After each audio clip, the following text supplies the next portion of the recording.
Hello student, welcome to my YouTube channel Rajat Garg classes. तो students, आपको याद होगा लास्ट वीडियो में हमने गवर्नमेंट बजट पार्ट 1 डिस्कस किया था, जिसमें हमने गवर्नमेंट बजट के ऑब्जेक्टिव डिस्कस किए थे। आज हम आपके सामने गवर्नमेंट बजट पार्ट 2 लेके आए हैं, जिसमें आज हम डिस्कस करने वाले हैं बजट रिसीप्ट्स के बारे में। तो स्टूडेंट्स, आपको याद होगा कि बजट में दो ही कंपोनेंट होते हैं, एक तो रिसीप्ट्स और एक expenditure.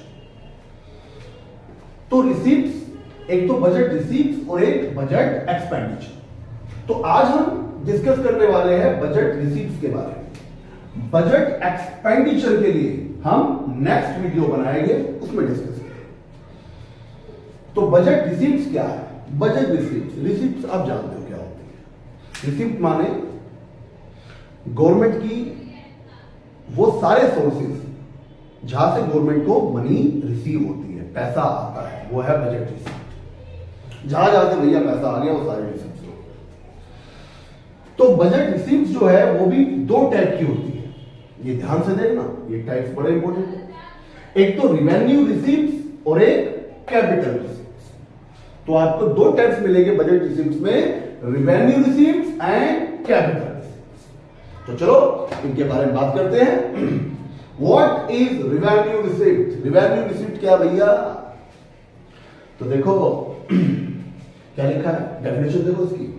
Which neither create any liability, which neither create any liability, जो कोई लायबिलिटी क्रिएट नहीं करती, nor cause any reduction in assets, और जिससे कोई गवर्नमेंट की असेट्स कम नहीं होती। अब आप कहेंगे कि सर जी ये क्या पढ़ा दिया, ये क्या है, ये लायबिलिटी एसेट्स समझ नहीं आती हमें, क्या चीज है? तो भैया पहले इन वर्ड्स का समझ लो। लायबिलिटी माने होता है कि आपके ऊपर कोई दायित्व है, मतलब आपके ऊपर कोई बोझ है, आपने किसी से कोई पैसा ले रखा है जो आपको उसको चुकाना है, वापस करना है, वो है लायबिलिटी। असेट्स क्या है? असेट्स होती है जो आपकी संपत्ति होती है। जैसे आपके पास एक घर है तो वो आपका असेट्स है, आपके पास एक शॉप है वो आपके असेट्स है, आपके पास शेयर्स है वो आपके असेट्स है। तो लायबिलिटी जो आपको किसी को चुकाना है, असेट्स जो आपके पास अपनी संपत्ति है। तो बेसिकली होता क्या है? बेसिकली ये होता है कि अगर गवर्नमेंट हमसे पैसे लेती है, खुद सोचो, अगर कोई भी इंसान किसी भी इंसान से पैसे लेता है तो उसके बदले उसे कुछ देना चाहिए। यदि मैं आपसे 500 रुपए ले लूं तो मैं आपको उसके बदले कुछ दूंगा, पक्की बात है। अगर मैंने आपको 500 रुपए के बदले में मान लीजिए मार्कर दिया, तो मेरे पास 500 रुपए रिसिप्ट के तो आ गए, मगर ये मार्कर मेरे पास से चला गया। मतलब मेरी ये जो मार्कर है ये मेरी असेट्स है, ये मैंने आपको दिया और मेरी असेट्स जो है वो डिक्रीज हो गई, रिड्यूस हो गई। मतलब अगर मैं आपसे पैसे ले रहा हूं तो मुझे अपनी असेट्स रिड्यूस करनी पड़ेगी, और यदि मैं आपको ये मार्कर नहीं दे रहा तो ये माना जाएगा कि आपने 500 रुपए मुझे उधार दिए होंगे। और अगर मैंने ले लिया आपसे उधार तो इसका मतलब है मेरी जो लायबिलिटी है, मेरे जो बोझ है, मेरे जो दायित्व है वो बढ़ गए। तो आपसे 500 रुपए के लेने के चक्कर में मुझे दो में से कोई एक काम करना पड़ेगा, या तो मेरी असेट चली जाएगी मार्कर के रूप में, या मेरी लायबिलिटी बढ़ जाएगी। माना जाएगा कि आपने 500 रुपए मुझे उधार दे रखे हैं। तो भैया पैसा लेना कोई मजाक बात नहीं है। अगर पैसा ले रहे हो तो असेट्स रिड्यूस करो या लायबिलिटी बढ़ाओ। मगर गवर्नमेंट के केस में ऐसा नहीं होता। ऐसे बहुत सारी रिवेन्यू है, गवर्नमेंट हमसे कलेक्ट कर लेती है, बहुत सारी रिसिप्ट ले लेती है, मगर गवर्नमेंट उसके बदले ना तो हमें कुछ देती है, मतलब ना तो अपनी कोई असेट्स रिड्यूस करती है, और ना ही कोई देने का प्रॉमिस करती है, मतलब ना ही अपनी कोई लायबिलिटी इंक्रीज करती है। लिया और भैया रख लिया। आप सोचो कि भैया अब कुछ मिलेगा, अब नहीं मिलने वाला आपको। हाँ, वो दूसरी बात है कि जो गवर्नमेंट हमसे पैसे ले रही है वो अल्टीमेटली जनता के वेलफेयर पे ही, सोशल वेलफेयर ही, इकोनॉमिक डेवलपमेंट पे खर्च होने हैं। मगर आपसे जो पैसे लिए उसके बदले आपको कोई डायरेक्ट बेनिफिट गवर्नमेंट नहीं दे रही है, इनडायरेक्ट आपको मिलेंगे पैसे, आपके वेलफेयर पे लगेंगे, कंट्री के वेलफेयर पे लगेंगे। तो आपको रिवेन्यू रिसिप्ट समझ में आया बच्चों?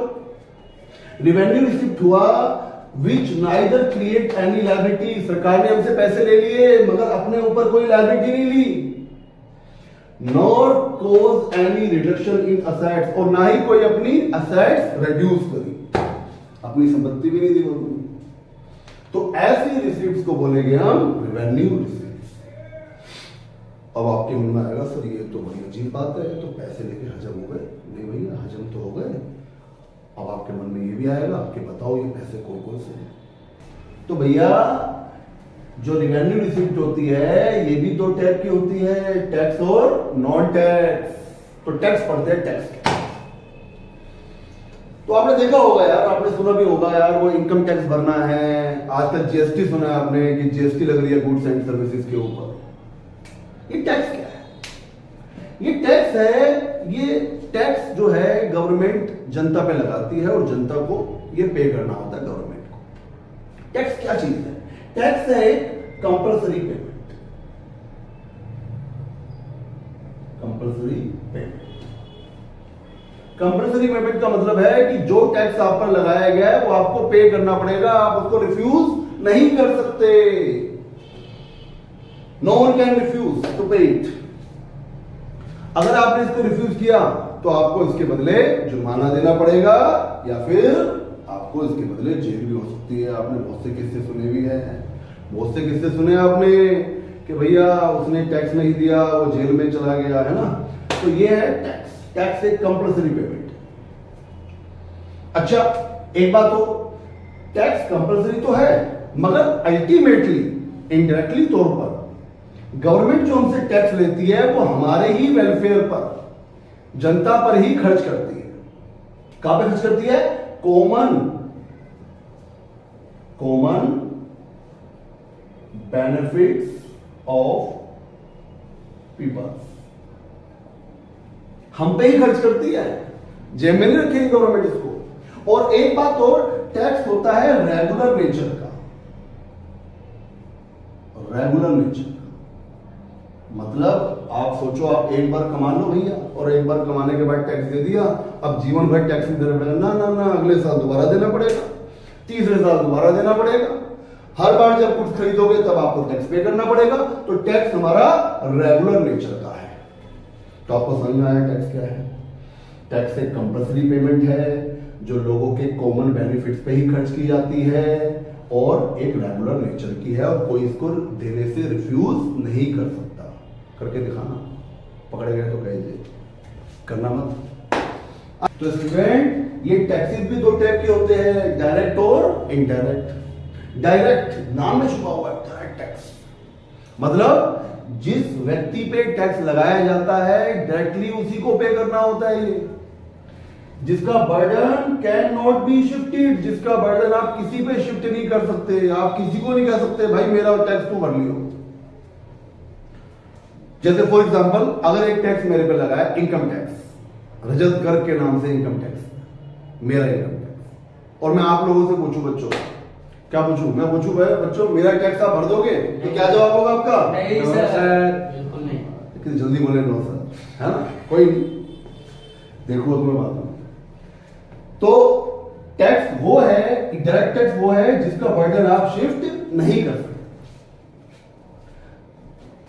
और ये टैक्स जो होता है imposed on individual and companies. और ये जनरली जो टैक्स है, डायरेक्ट टैक्स जो है वो किसी इंडिविजुअल माने एक सिंगल पर्सन, जैसे मैं, मेरा इनकम टैक्स, या किसी कंपनी के ऊपर भी लगाया जाता है। तो ये इंडिविजुअल्स पे भी लगाया जाता है और कंपनीज के ऊपर भी लगाया जाता है और इसका बर्डन आप शिफ्ट नहीं कर सकते। आपका टैक्स आपको ही पे करना पड़ेगा। अब आप कहेंगे ऐसा कौन सा टैक्स है?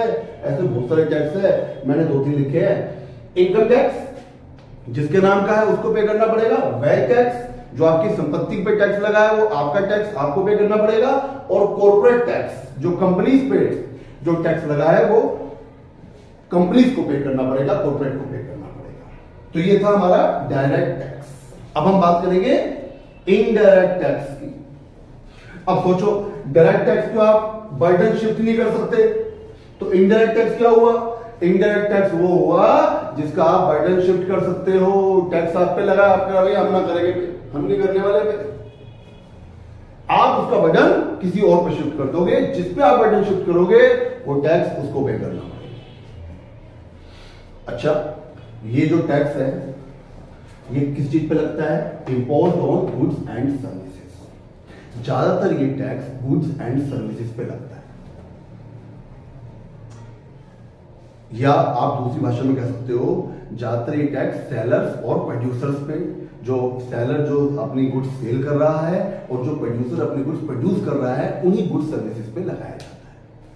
मगर आप खुद सोचो, जो सेलर और प्रोड्यूसर पर आपने सरकार ने टैक्स लगाया है, अगर वो टैक्स खुद पे करने लगे तो उनका बेनिफिट कितना होगा? कहां से पे करेंगे?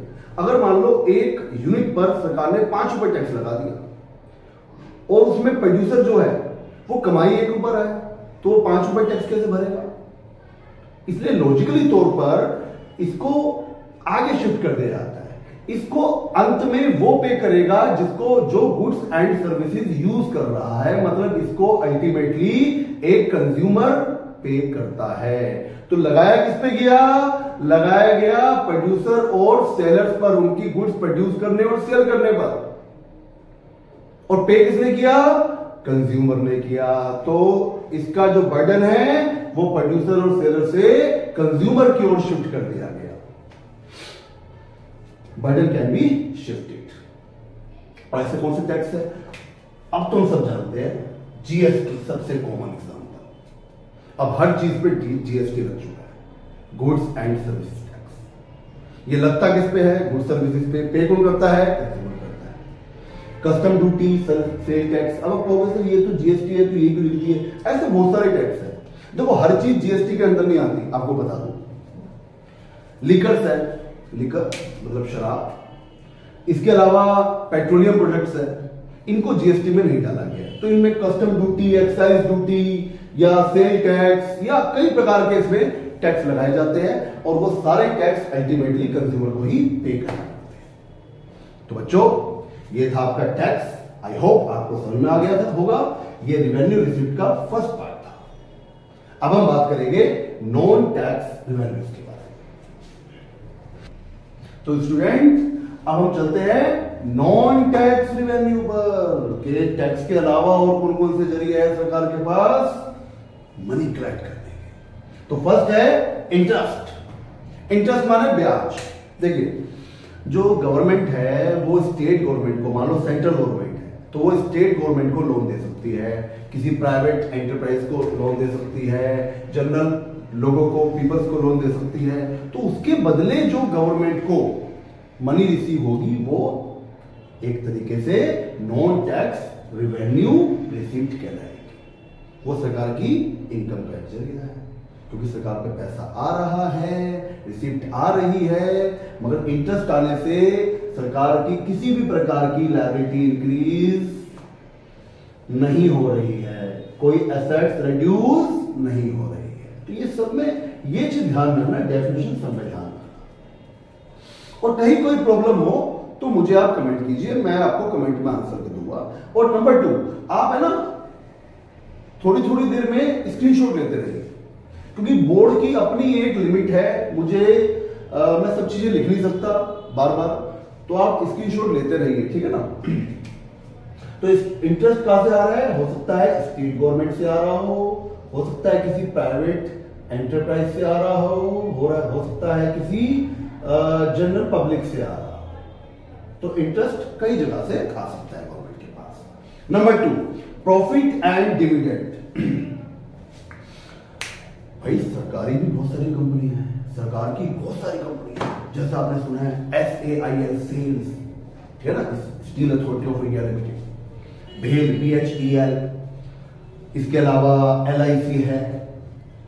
इसके अलावा आपने पढ़ा होगा इको में नवरत्न, महारत्न कंपनीज, जो कि अधिकतर प्रॉफिट में चलती है ज्यादा।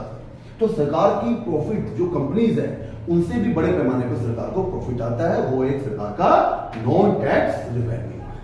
तो कुछ कंपनीज के नाम लिख दूं मैं यहां पर, जैसे BHEL भेल एंड LIC।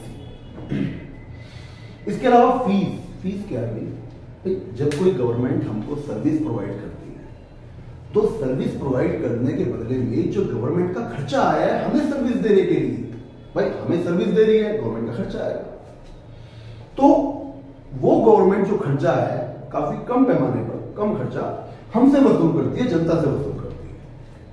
इसको बोलते हैं फीस। जैसे आपने सुना होगा, एक होती है कोर्ट फीस। कोई कोर्ट में काम है आपको, रजिस्ट्रेशन फीस,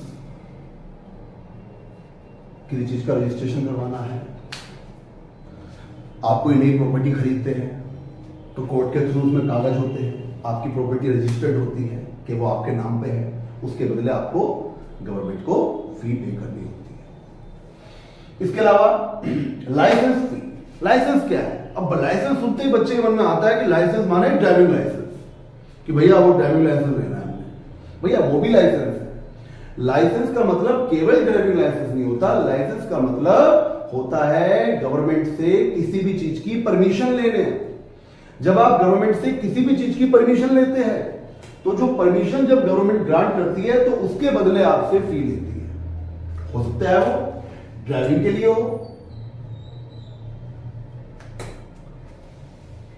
हो सकता है वो किसी कंपनी या फैक्ट्री के लिए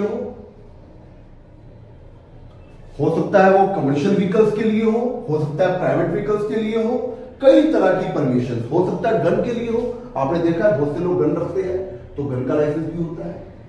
तो किसी भी चीज की गवर्नमेंट से परमिशन लेने के बदले जो हमें फी करनी पड़ती है उसे हम लाइसेंस फीस बोलते हैं, ठीक है। इसके अलावा fine and penalty.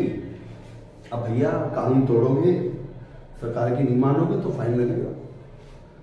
Simple example ले, आपने रेड लाइट जंप करी, आजकल के लड़के चलाते हैं ना, रेड लाइट जंप हो गई, आगे भैया पुलिस वालों ने रोक लिया, रुको बेटा। अब उसके बदले आपको चालान बना दिया, आपके ऊपर एक फाइन या एक पेनल्टी लगा दी। तो कोई भी रूल ब्रेक करने पर आप पे जो गवर्नमेंट पेनल्टी लगाती है वो भी गवर्नमेंट की एक इनकम का जरिया है। एस्टेट्स क्या है? तो ये एक अच्छा टॉपिक है, एक नया टॉपिक है। एस्टेट्स क्या है कि जब कोई व्यक्ति बिना किसी वसीयत के, या इसका कोई लीगल हायर नहीं होता, कोई लीगल वारिस नहीं होता। वारिस माने जो उसके मरने के बाद उसकी संपत्ति लेगा। हो सकता है उसके ब्लड रिलेशन में ही कोई ना हो और उसने वसीयत भी अपनी नहीं बना रखी हो, अपनी विल भी नहीं बना रखी हो, तो ऐसे में उसकी जो प्रॉपर्टी है वो कौन लेगा? ऐसे में उसकी प्रॉपर्टी गवर्नमेंट ले लेती है और ये भी एक गवर्नमेंट की इनकम का बहुत अच्छा सोर्स है। इसे बोलते हैं एस्टेट्स। इसके अलावा गिफ्ट एंड ग्रांट्स।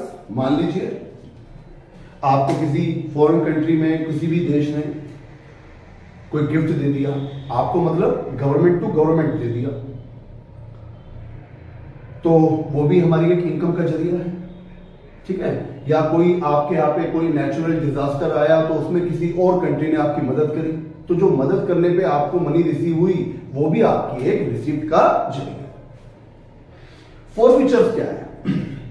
कभी कभी गवर्नमेंट के कॉन्ट्रैक्ट पूरे ना होने पर, जो भी आपने किसी से कॉन्ट्रैक्ट किया है वो पूरा नहीं हुआ, तो वो जो पूरा कॉन्ट्रैक्ट ना होने के कारण जो संपत्ति है उसे सरकार क्या करती है? अपने अंडर ले लेती है। या कई बार क्या होता है क्रिमिनल केसेस में, क्या होता है क्रिमिनल केसेस में जो कल्प्रिट है, जो मुजरिम है, उसकी संपत्ति भी सरकार फॉरफीचर कर लेती है। इसके अलावा स्पेशल असेसमेंट, ये एक नई चीज है भाई। स्पेशल असेसमेंट ये क्या चीज है? जब भी कोई गवर्नमेंट कहीं पर कोई डेवलपमेंट प्रोग्राम चलाती है, जैसे मेट्रो चल रही है आजकल हर जगह, मेट्रो डेवलपमेंट प्रोग्राम के अंदर आएगी, या कोई और डेवलपमेंट प्रोग्राम चल रहा है गवर्नमेंट का, जिसके कारण गवर्नमेंट को लगता है कि गवर्नमेंट के डेवलपमेंट प्रोग्राम के कारण आपकी जो प्रॉपर्टी है उसके रेट बढ़ गए हैं, उसकी वैल्यू इंक्रीज हो गई है, तो गवर्नमेंट एक तरीके से गवर्नमेंट डेवलपमेंट टैक्स के रूप में जिनकी प्रॉपर्टी बढ़ गई है, जिसके रेट बढ़ गए हैं, जिसको उसका फायदा हुआ है गवर्नमेंट से, तो गवर्नमेंट डेवलपमेंट टैक्स के रूप में उनसे मनी रिसीव करती है, पैसे लेती है। ये भी गवर्नमेंट की एक रिसीप्ट का जरिया है। स्टूडेंट्स, तो हमने टैक्स और non tax revenue receipts discuss कर ली है। बोर्ड पूरा फिल हो चुका है। आप एक काम कीजिए, पहले इसका स्क्रीनशॉट ले लीजिए। तो स्टूडेंट्स, ये जितना भी मैंने आपके सामने डिस्कस किया, अगर इसमें कोई आपको प्रॉब्लम है तो हम एक प्रॉब्लम वीडियो भी बनाएंगे।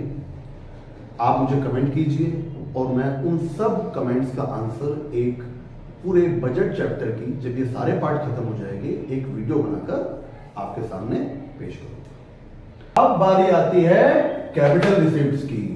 कैपिटल रिसीप्ट्स क्या है? देखिए, रेवेन्यू रिसिप्ट मैंने आपको पढ़ाया। रेवेन्यू रिसिप्ट में क्या था कि गवर्नमेंट ने पैसे रिसीव किए, मगर ना तो गवर्नमेंट की कोई लायबिलिटी इंक्रीज हुई, ना गवर्नमेंट की कोई एसेट्स रिड्यूस हुई। अब इसका उल्टा कर दीजिए। उल्टा मींस कैपिटल रिसिप्ट्स में क्या होगा, जब गवर्नमेंट पैसे लेगी लोगों से, मनी रिसीव करेगी, तो मनी बेफालतू तो रिसीव होती नहीं है। मनी रिसीव करने के बदले में गवर्नमेंट को कुछ देना पड़ेगा। अगर मैं आपसे पैसे लूंगा तो मुझे उसके बदले मार्कर दे दिया मैंने आपको, तो ये जब मार्कर मैंने आपको दिया तो मेरी असेट्स, ये मेरी असेट्स है, ये मेरी संपत्ति है, ये मेरी रिड्यूस हो गई। और अगर मैंने इसके बदले कुछ नहीं दिया तो ये माना जाएगा कि वो पैसा आपने मुझे उधार दिया है, और यदि वो पैसा आपने मुझे उधार दिया है तो मेरी जो लायबिलिटीज है वो बढ़ जाएगी। तो अब की बार क्या होगा बच्चों? अब की बार कैपिटल रिसीप्ट्स वो रिसीप्ट्स है विच आइदर क्रिएट अ लायबिलिटी, जो या तो गवर्नमेंट पे लायबिलिटी क्रिएट कर देगी कि भैया पैसा देना है, और cause a reduction in the assets of government, या फिर गवर्नमेंट की असेट्स को कम कर देगी। अब आप कहेंगे सर ये कौन कौन से है? तो देखिए, number 1, borings of government. Government जो बोरिंग्स लेती है, बोरिंग्स माने गवर्नमेंट को जब जरूरत पड़ती है तो गवर्नमेंट उधार लेती है पैसा। कहां से उधार लेती है गवर्नमेंट? गवर्नमेंट पैसा उधार ले सकती है आरबीआई से, गवर्नमेंट पैसा उधार ले सकती है एक जो फॉरेन गवर्नमेंट है उनसे, जैसे यूएसए, यूरोप, किसी को भी मान सकते हो आप। गवर्नमेंट उधार ले सकती है आईएमएफ से, international monetary fund, short term के लिए उधार लिए जाते हैं। गवर्नमेंट उधार ले सकती है वर्ल्ड बैंक से, लॉन्ग टर्म के लिए। गवर्नमेंट उधार ले सकती है जनरल पब्लिक से, ओपन मार्केट ऑपरेशन द्वारा। तो गवर्नमेंट कई तरीके से उधार ले सकती है, मगर जब गवर्नमेंट उधार लेती है, बोरिंग्स करती है, तो इससे क्या होता है? बोरिंग्स करने से क्या होता है? सोचो सोचो सोचो। बोरिंग करने से आपकी लायबिलिटी बढ़ जाती है, मतलब इस केस में गवर्नमेंट की लायबिलिटी इंक्रीज हो जाएगी। क्या होगा बच्चों? लायबिलिटी। इससे लायबिलिटी में इफेक्ट पड़ेगा। Number 2, recovery of loans. हमारी गवर्नमेंट ने जिनको भी लोन दे रखे हैं, जब गवर्नमेंट उनसे लोन रिकवर करती है, जब तक वो पैसा उन लोगों पे था तो वो गवर्नमेंट के डेटर्स थे, मतलब वो गवर्नमेंट की एसेट्स थी। जब वो पैसा वापस ले लिया तो वो एसेट्स अब नहीं रही। तो जब गवर्नमेंट लोन को रिकवर करती है तो उसका इफेक्ट पड़ता है सरकार की एसेट्स पे। इससे सरकार की एसेट्स जो है वो रिड्यूस हो जाती है। समझ आया आपको बच्चों? Third is disinvestment. जो गवर्नमेंट की अपनी कंपनीज है, पीएसयूज है, पब्लिक सेक्टर अंडरटेकिंग्स, जब गवर्नमेंट उनका शेयर्स बेच देती है, हो सकता है होल शेयर बेच दिया हो सकता है कोई पार्शियल शेयर बेच दिया हो। होल माने पूरी की पूरी कंपनी बेच डाली, ले भाई कई काम से। एविएशन में आपने सुना होगा एयर इंडिया का, है ना। पार्शियल होता है जब गवर्नमेंट पूरी की पूरी कंपनी के सारे शेयर ना बेच के, बल्कि उसका एक पार्ट सेल कर देती है प्राइवेट सेक्टर को। तो दोनों ही केसों में, चाहे आप पार्शियल बेचो चाहे आप होल बेचो, आपके जो शेयर्स है, गवर्नमेंट शेयर जो है वो बिक गए हैं और आपकी जो असेट्स है, जो आपकी एसेट्स है वो रिड्यूस हो गई। ये है डिसइन्वेस्टमेंट। तो स्टूडेंट, नेक्स्ट पॉइंट है स्मॉल सेविंग्स। स्मॉल सेविंग्स क्या है? हम लोग जो सेविंग करते हैं, हम बहुत सी सेविंग करते हैं जिसका पैसा गवर्नमेंट पे चला जाता है। जैसे आपने सुना होगा लोग पोस्ट ऑफिस में भी सेविंग करते हैं। तो पोस्ट ऑफिस में जो आपने सेविंग करी है वो पैसा गवर्नमेंट पे चला गया है। आपने सुना होगा नेशनल सेविंग सर्टिफिकेट्स। तो नेशनल सेविंग सर्टिफिकेट का पैसा भी गवर्नमेंट पे चला गया। और ये जो पोस्ट ऑफिस का पैसा है, अगर हम पोस्ट ऑफिस की ही बात करें तो जो पोस्ट ऑफिस का पैसा है जो गवर्नमेंट पे चला गया है, गवर्नमेंट को एक टाइम के बाद दोबारा रिटर्न करना होगा, है ना। तो आपने सुना होगा पोस्ट ऑफिस की डिपॉजिट्स, आपने सुना होगा नेशनल सेविंग सर्टिफिकेट्स। ऐसी कई सारी योजनाएं हैं जो पैसा गवर्नमेंट में चला जाता है, जो जनता की सेविंग होती है और एक टाइम पीरियड के बाद गवर्नमेंट को दोबारा लौटाना होता है। क्योंकि ये लौटाना होता है इसलिए गवर्नमेंट की लायबिलिटी को इंक्रीज कर जाता है। इन सारे पॉइंट्स में एक चीज ध्यान देना कि या तो जितने मैंने पॉइंट्स लिखवाए या तो कोई एसेट्स को इफेक्ट कर रहा है या कोई लायबिलिटी को इफेक्ट कर रहा है। एसेट्स जो है वो रिड्यूस हो रही है, लायबिलिटी जो है वो इंक्रीज हो रही है क्योंकि आपने किसी से पैसा लिया है। तो स्टूडेंट, आज की वीडियो में हमने डिस्कस किया budget receipts, government budget part 3 में हम डिस्कस करेंगे बजट एक्सपेंडिचर्स के बारे में। तो नेक्स्ट वीडियो का इंतजार कीजिए। और यदि आपने इसकी पहली वीडियो फर्स्ट पार्ट आपने अभी तक वॉच नहीं किया है, आपने बजट का मीनिंग क्या है, बजट के ऑब्जेक्टिव्स क्या है, तो आप डिस्क्रिप्शन में जाइए, वहां आपको लिंक मिलेगा और उसको वॉच कीजिए। फिर आप जब ये वॉच करेंगे तो आपको बड़ा अच्छा लगेगा। और स्टूडेंट्स, आप इसका स्क्रीनशॉट लीजिए। कोई प्रॉब्लम है तो मुझे कमेंट कीजिए। एक वीडियो मैं बनाने वाला हूं डाउट्स के ऊपर, गवर्नमेंट बजट के डाउट्स के ऊपर। तो स्टूडेंट्स, आपको मेरी वीडियो अगर अच्छी लगी है तो इसको लाइक कीजिए। और मैंने आपसे पहले भी कहा था, वीडियो बनाने का मोटिव ये है कि उन स्टूडेंट तक पहुंचना जो क्लास लेने में सक्षम नहीं है। तो ऐसे सभी स्टूडेंट्स को आप ये शेयर कीजिए और आपको प्री बोर्ड के लिए best of luck, all the best.